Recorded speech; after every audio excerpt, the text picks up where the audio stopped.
Assalamualaikum warahmatullahi wabarakatuh. Innal hamdalillah nahmaduhu wa nasta'inuhu wa nastaghfiruh wa na'udzu billahi min shururi anfusina wa min sayyiati a'malina. Man yahdihillahu fala mudilla lahu wa man yudlil fala hadiya lahu. Wa asyhadu an la ilaha illallah wahdahu la syarika lah wa asyhadu anna Muhammadan abduhu wa rasuluh. Qala Allahu azza wa jalla ya ayyuhalladzina amanu taqullaha haqqa tuqatih wa la tamutunna illa wa antum muslimun. Fa inna asdaqal hadithi kitabullah wa khairal hadi hadi Muhammadin sallallahu alaihi wasallam wa syarrul umuri muhdatsatuha fa inna kulla muhdatsatin bid'ah wa kulla bid'atin dhalalah wa kulla dhalalatin finnar. Ma'asyiral muslimin wal muslimat rahimani wa rahimakumullah.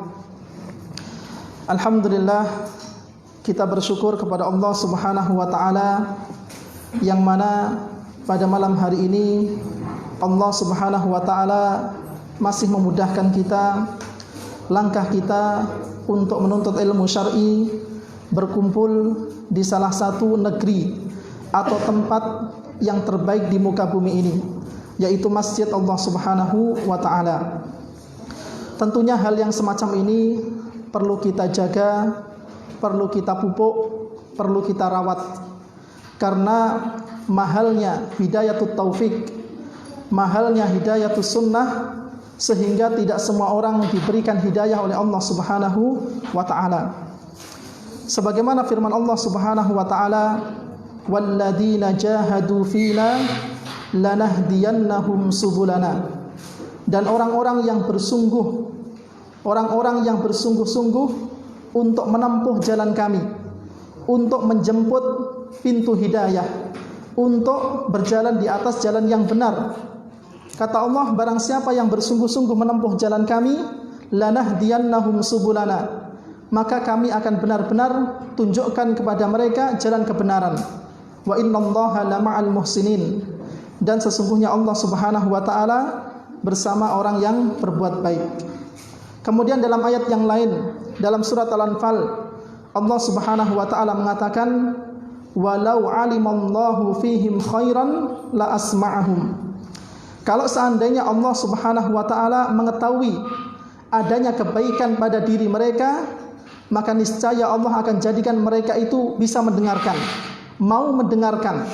Mendengarkan apa? Mendengarkan segala sesuatu yang bisa menuntun dia untuk menuju pintu hidayah. Ya. Maka kita bersyukur kepada Allah. Allah telah menjinakkan hati kita, melapangkan hati kita sehingga kita dimudahkan untuk mendatangi tempat ini. Tentunya selain dari semangat kita, maka faktor yang terbesar yang Allah Subhanahu wa taala berikan kepada kita sehingga kita bisa mempelajari Al-Qur'an dan As-Sunnah adalah taufik dari Allah Subhanahu wa taala. Dan Allah mengatakan, walladzina ihtadaw zadahum huda wa atahum taqwahum. Barang siapa yang terus berusaha untuk mencari petunjuk bagaimana dirinya agar dia tidak terus-menerus berada di jalan kebatilan, dia berusaha untuk mendatangi majelis ilmu, dia berusaha untuk memaksa dirinya mendengarkan Al-Quran dan As-Sunnah. Karena ini kiat yang pertama, yang paling utama untuk menjaga keistiqamahan seseorang. Mustahil kalau seandainya ada orang yang mengatakan, aku ingin istiqamah, aku ingin selalu berada di jalan Allah Subhanahu wa taala, tetapi dia berusaha untuk menjauhkan dirinya dari majelis ilmu. Ya. Makanya Imam Ad-Dhahabi rahimahullahu taala mengatakan, innal quluba dha'ifah wasyubaha khattafah. Sesungguhnya hati ini lemah, ya, akan tetapi syubhat kencang menyambar. Ya, orang mungkin sekarang sudah hatinya lapang untuk mengenal hidayatus sunnah atau hidayah sunnah ini, difahamkan Allah Subhanahu wa taala akan ilmu agama ini, akan tetapi ceritanya bukan hanya berhenti sampai di situ saja. Ya, bagaimana dia berusaha untuk terus menjaga hidayah ini agar Allah Subhanahu wa taala mewafatkan orang tersebut di atas jalan yang hak. Baik para ikhwan dan akhwat rahimani wa rahimakumullah, insyaallah pada malam hari ini kita akan menyelesaikan rukun yang kedua, ya, yaitu sifat salat Nabi, yang mana kita sudah berada pada penghujung kitabus shalah, ya. Kita sudah berada di bab yang terakhir dari bab salat, ya. Setelah kita bahas ada beberapa bagian dalam kitabus shalah, maka sebagai penutup dari rukun yang kedua ini, insyaallah pada malam hari ini kita akan selesaikan rukun yang kedua, yaitu dengan belajar bersama tentang hal-hal yang dilarang di dalam salat dan hal-hal yang membatalkan salat. Baik, langsung saja pada buku yang antum sanding sekarang ini pada halaman yang ke-76. Ya, pada halaman yang ke-76 yang termasuk larangan-larangan di dalam salat, antara lain yang pertama adalah mengangkat pandangan ke langit, ya. Mengangkat pandangan ke langit. Ya, jadi ini merupakan hal yang dilarang di dalam salat. Sebagaimana Jabir, ya, riwayat dari Jabir bin Samurah radhiyallahu anhu bahwa Rasulullah sallallahu alaihi wasallam bersabda, la yantahiyanna qaumun yarfa'una absarahum ila as-sama'i fi shalah aw la tarji'a ilaihim. Ya, sebagaimana hadis yang diriwayatkan oleh Imam Muslim, hendaklah benar-benar berhenti orang-orang memandang langit waktu salat, atau pandangannya itu tidak akan dikembalikan kepada mereka. Ya, ini larangan yang sangat keras, yang mana Nabi Shallallahu Alaihi Wasallam melarang seseorang untuk, ya, mengangkat pandangan ke langit. Ya, dalam hadis yang lain disebutkan, au la tukhtafanna absarahum. Ya, dalam riwayat yang lain dikatakan, atau niscaya pandangan mereka akan disambar petir. Ya. Dan salah satu konsekuensi ketika kita bersyahadat bahwasanya kita bersaksi bahwa Rasulullah sallallahu alaihi wasallam adalah utusan Allah, apa salah satu rukun yang kita sebutkan kemarin? Ta'atuhu fi ma amar. Ya, mentaati apa yang mentaati yang apa yang beliau perintahkan. Ya. Ketika Rasulullah sallallahu alaihi wasallam memerintahkan sesuatu, maka kita kerjakan. Ketika Rasulullah sallallahu alaihi wasallam melarang sesuatu, maka kita jauhi. Dan larangan yang pertama ini merupakan larangan terbesar di dalam salat. Ya, ini bukan hanya sekedar urutan saja, tetapi nomor pertama ini, ya, poin yang pertama ini menunjukkan inilah larangan terbesar di dalam salat. Seseorang tidak boleh, ya, mengangkat pandangannya ke langit. Kemudian yang kedua, yang termasuk larangan salat adalah memandang pada sesuatu yang memalingkan. Ya. Anas bin Malik berkata, kana kiramun li Aisyah radhiyallahu anha. Adalah tirai milik Aisyah, semoga Allah meridainya, satarat bihi janiba baitiha, menutupi samping rumahnya. Ya. Faqala Nabi sallallahu alaihi wasallam amiti anna. Kata Nabi, singkirkan tiraimu itu dari kita. Hada fa innahu la tazalu tasawiru ta'ridu li fi salati. Ya. Karena sesungguhnya gambar-gambarnya selalu menggangguku dalam salatku. Ya, jadi segala sesuatu yang bisa memalingkan kekhusyuan kita di dalam salat, maka hendaknya seseorang menjauhinya. Ya, misalnya ada sesuatu yang mengganggu, dia perkirakan kalau seandainya ini dibiarkan, maka ini bisa mengganggu kekhusyuan salat dia. Maka sebisa mungkin orang tersebut menghindarkan, ya, hal-hal tersebut. Ya, misalnya HP.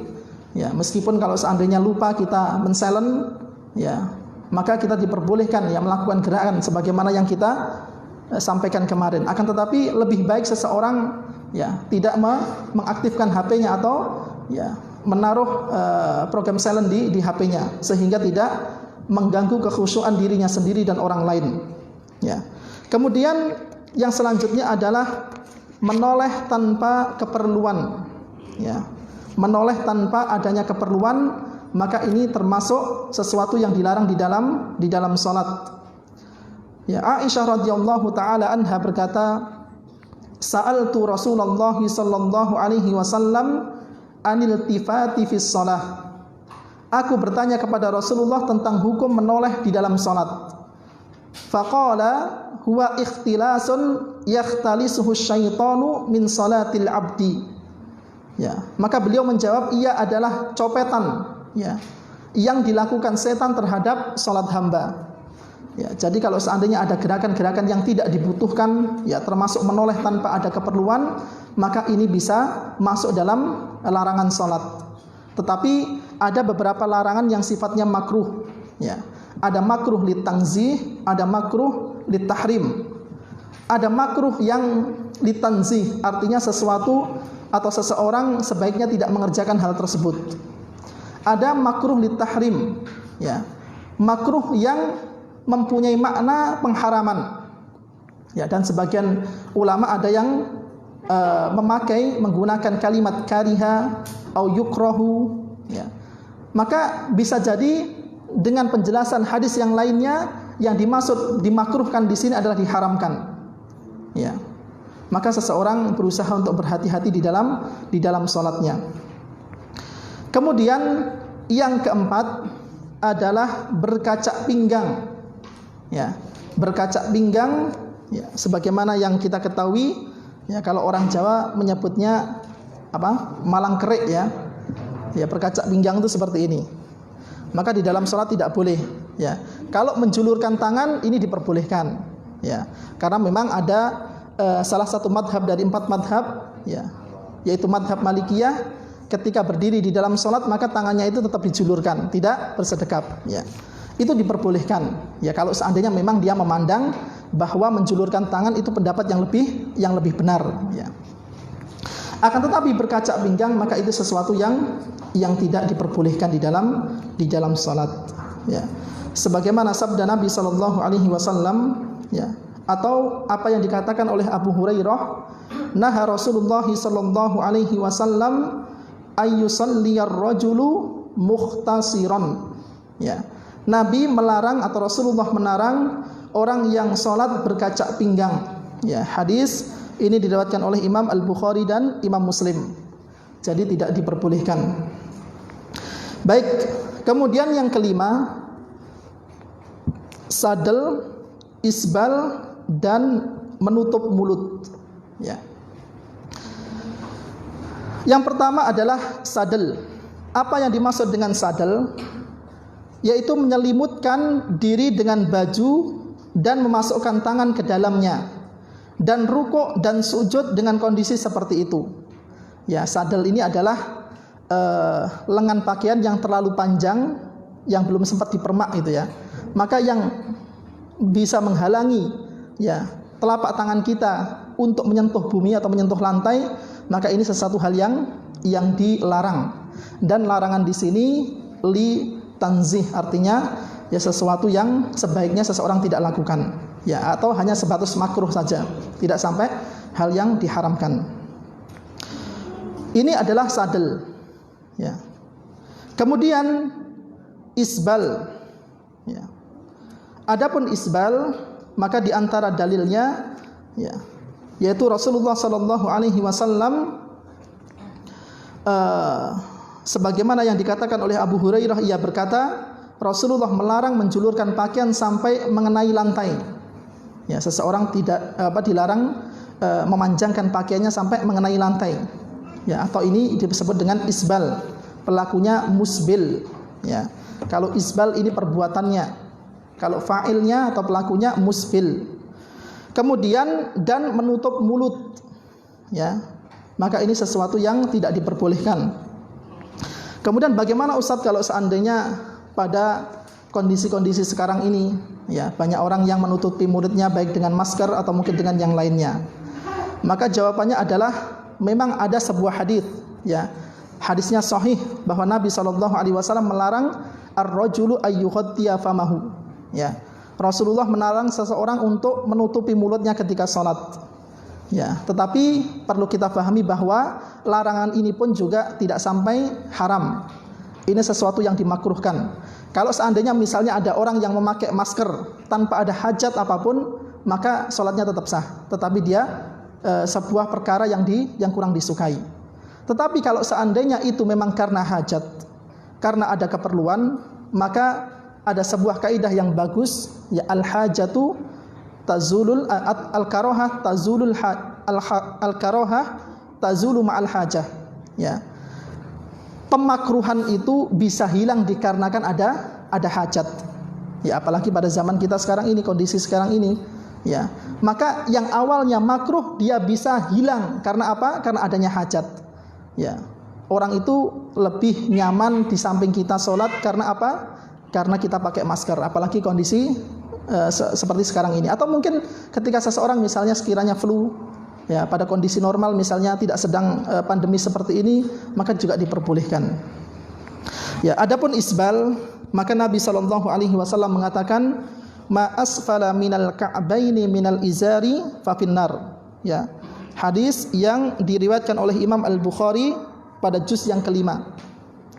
Nabi mengatakan kain sarung yang ada di bawah mata kaki maka berada di dalam api neraka. Ya, bahkan dalam sebuah riwayat, ya, ketika Nabi SAW pernah mengatakan kepada Abu Dar Al-Ghifari, ya, sahabat yang mulia yang bernama Abu Dar Al-Ghifari. Suatu ketika Nabi SAW mengatakan kepada Abu Dar, salasatun la yukallimuhumullahu yaumal qiyamah wala yanduru ilaihim wala yuzakkihim walahum adabun alim. Ketika itu Nabi SAW menyebutkan di hadapan Abu Dar Al-Ghifari, wahai Abu Dar, sesungguhnya di sana ada 3 golongan. Ya, ada 3 golongan. Yang pertama, ya, la yukallimuhumullahu yaumal qiyamah. Pada hari kiamat nanti orang itu tidak akan diajak bicara oleh Allah Subhanahu wa taala. Kemudian wala yanduru ilaihim, dan orang tersebut tidak akan dilihat oleh Allah Subhanahu wa taala. Wala yuzakkihim, dan dia tidak akan disucikan oleh Allah Subhanahu wa taala. Kemudian yang keempat, walahum adabun alim, dan baginya adalah adab yang pedih. Ya, kemudian Abu Dar Al-Ghifari, ya, sebelum menanyakan tentang 3 golongan ini, Abu Dar Al-Ghifari secara spontan mengatakan khabu wa khasiru. Orang yang 3 golongan tadi itu termasuk orang yang khabu wa khasiru, celaka dan merugi. Ya. Meskipun sebelumnya tidak sempat nanya siapa 3 golongan tersebut, langsung spontan Abu Dar mengatakan khabu wa khasiru. Orang itu, ya, celaka dan merugi. Kemudian Nabi mengatakan, ya, akan 3 golongan tersebut. Yang pertama, al-musbil, ya, orang yang menjulurkan pakaiannya di bawah mata kaki. Kemudian yang kedua, al-munafiq sil'atahu bil halifil kadhib, orang yang melariskan dagangan dengan sumpah palsunya. Ya. Jadi seorang pedagang juga harus jujur. Ya, jangan sering bersumpah palsu atas dagangannya agar dagangannya laris. Ya, misalnya, Mas, tenan kalau enggak pada jenengan saya tidak saya kasih harga sekian, Pak. Tidak boleh. Tidak boleh sering-sering atau tidak boleh bersumpah palsu atas dagangannya. Ya. Makanya di zaman jahiliyah dulu, ya, predikat al-amin bukan predikat yang murahan. Predikat al-amin bukanlah predikat yang murahan, dan itulah predikat atau gelar yang disandang oleh Nabi SAW. Nabi kalau seandainya sekiranya dia sekali ngomong, orang itu langsung percaya. Ya, orang itu langsung percaya. Meskipun Nabi ini dibenci oleh orang-orang kafir Quraisy, maka sebagian mereka ada yang menitipkan barang-barang mereka kepada Nabi. Ya, kalau kita namanya orang sudah benci, tidak mungkin kita titipkan barang kepada orang tersebut. Tetapi karena aminnya, karena terpercaya beliau adalah orang yang jujur, meskipun mereka benci kepada dakwah Nabi SAW, tetapi karena kejujurannya mereka masih sempat menitipkan barangnya kepada Nabi SAW. Ya, maka seseorang berusaha untuk menjadi pribadi yang mana kalau seandainya kita itu berucap, orang itu mengatakan sudah, orang itu kalau ngomong udah nggak usah perlu diulang untuk kedua kalinya, saya percaya. Ya, bikin pribadi yang seperti ini. Ya, dan itu dimulai dari, ya, ketika seseorang memang profesinya seorang pedagang, maka jangan sering-sering bersumpah palsu atas dagangannya. Kemudian yang ketiga adalah al-mannan, orang yang suka mengungkit-ungkit pemberian kepada orang lain dengan tujuan apa? Menyakiti hatinya. Maka 3 golongan ini adalah termasuk orang-orang yang celaka dan merugi, sebagaimana yang dikatakan oleh Abu Dzar Al-Ghifari radhiyallahu anhu. Ya, baik. Kemudian yang selanjutnya adalah menguap.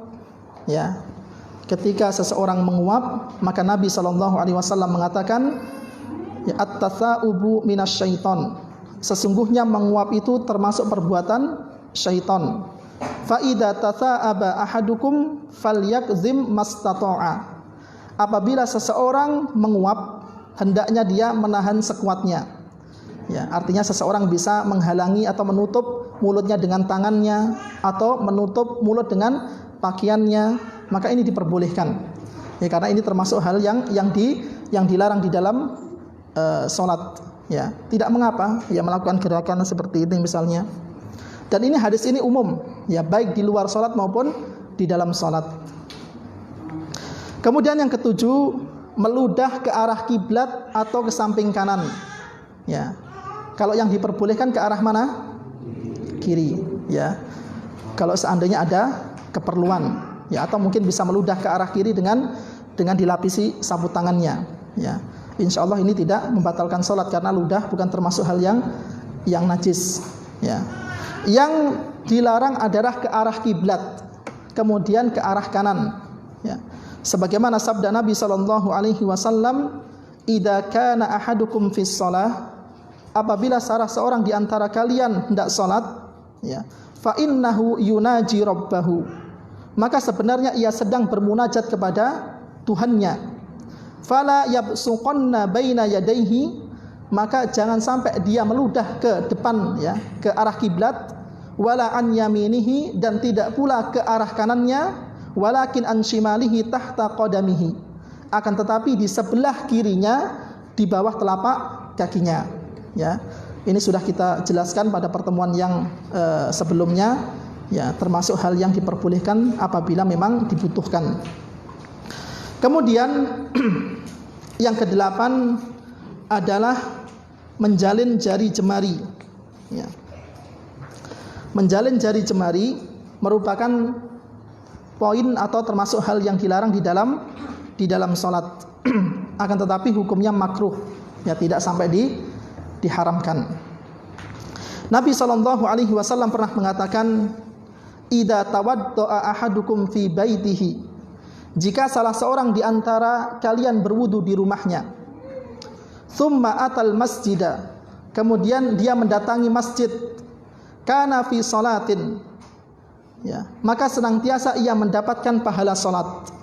Ya, jadi dari hadis ini, ya, yang disunahkan adalah seseorang ketika berangkat ke masjid wudu dari rumahnya, ya. Meskipun wudu di midha'ah masjid juga diperbolehkan. Akan tetapi dalam hadis ini Nabi mengatakan, ya, idza tawaddaa ahadukum fi baitihi, apabila salah seorang di antara kalian wudu dari rumahnya. Apa kata Nabi? Kemudian setelah itu dia mendatangi masjid, kana fi salatin, maka senantiasa dia mendapatkan pahala salat. Ya, dalam hadis lain, ya, maka dia senantiasa mendapatkan pahala salat selama dia menunggu salat yang lainnya. Ya, misalnya kita seperti ini, ya, setelah salat maghrib kemudian kita masih berada di masjid, ya, sambil menunggu datangnya waktu isya, maka duduknya kita semacam ini, ya, kata Nabi SAW, itu masih mendapatkan pahala salat. Sampai kapan? Hatta yarji'a, ya, sampai ia pulang ke rumahnya lagi. Fala yakul hakada, maka jangan melakukan hal yang semacam ini. Kemudian wa syabaka baina asabihi, kemudian Nabi SAW menjalinkan jari jemarinya, ya. Ini sebagai contoh saja, ya, seperti ini. Atau mungkin orang, ya, duduk dengan melipat kakinya dengan seperti ini. Maka ketika seseorang masuk ke dalam masjid, maka tidak boleh menjalin jari jemarinya, ya, karena ini sesuatu yang dimakruhkan. Bahkan menjadi syarat seseorang mendapatkan pahala salat ketika berada di masjid atau menunggu salat yang lainnya, selama dia tidak menjalinkan jari jemarinya. Kemudian yang selanjutnya adalah membaca Al-Quran ketika ruku' dan sujud. Ya, ini sudah kita jelaskan ya. Ketika ruku maka kita tidak boleh membaca Al-Qur'an. Ketika sujud begitu pula kita tidak boleh membaca Al-Qur'an. Ya, kecuali kalau seandainya memang itu kita niatkan untuk berdoa. Ya, tidak mengapa kita mengambil doa-doa dari ayat-ayat Al-Qur'an. Kemudian yang ke-10 adalah menggulung rambut dan pakaian. Ya. Yang ke-10 adalah menggulung rambut dan pakaian.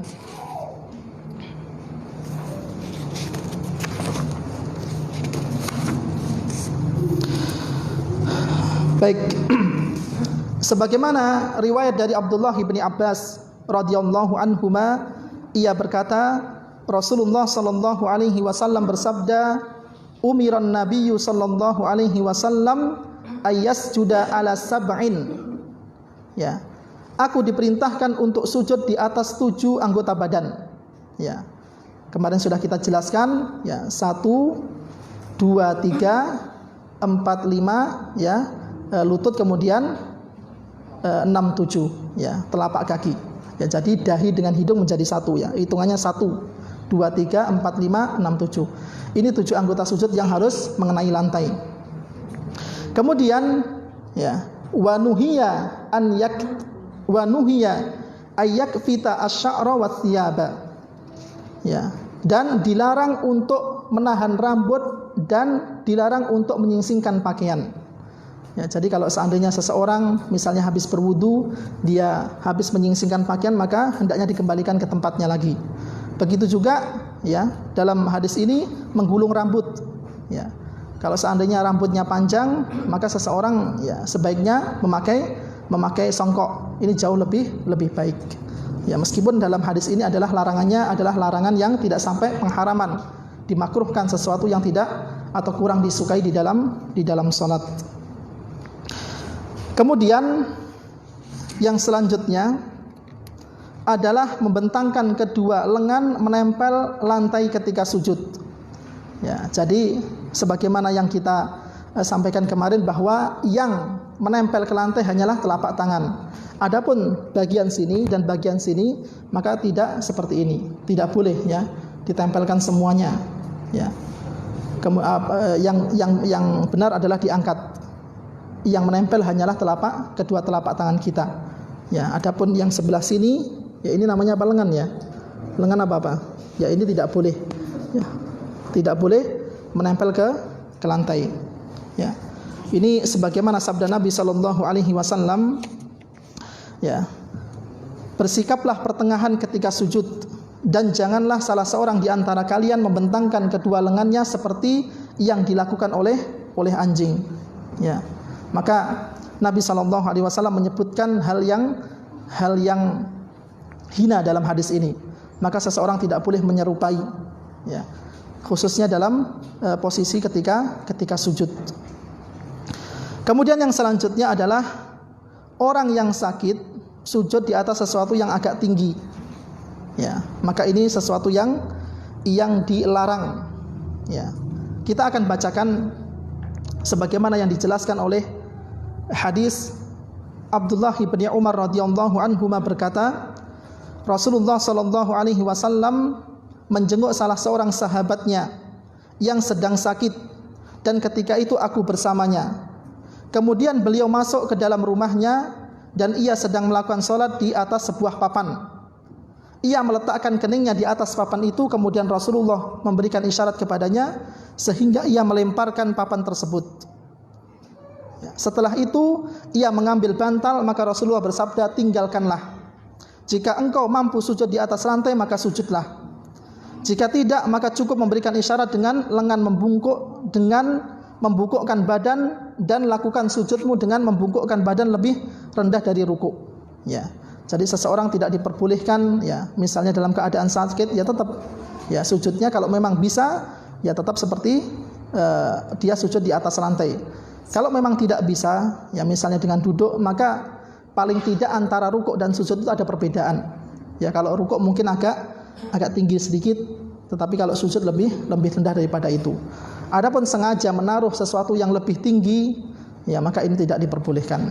Ya sebagaimana ya hadis dari riwayat dari Abdullah bin Umar, dan riwayat ini ya dimasukkan oleh Imam Ad-Dabihi rahimahullahu taala dalam 70 jajaran dosa besar.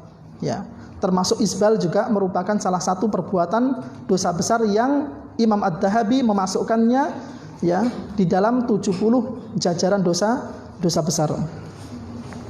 Kemudian yang ke-13, membersihkan kerikil dari tempat sujud dan melakukan hal yang sia-sia di dalam salat. Ini juga merupakan hal yang dilarang di dalam salat. Sebagaimana hadis dari Abu Dzar Al-Ghifari radhiyallahu anhu, ia berkata, Rasulullah sallallahu alaihi wasallam bersabda, "Idza qama ahadukum fis shalah fala yamsahul hasa fa innahu rahmata tuwajihuhu." Kata Nabi sallallahu alaihi wasallam, jika seorang di antara engkau mendirikan salat, maka janganlah ia mengusap butir-butir pasir yang menempel pada dahinya, karena rahmat selalu bersamanya. Jadi kalau seandainya ini dilakukan ketika salat, maka ini sesuatu yang dilarang atau dimakruhkan di dalam salat. Kalau memang mau diusap di lantai yang mungkin ada debunya atau mungkin ada kotorannya, maka ini diusap ketika sebelum melakukan salat.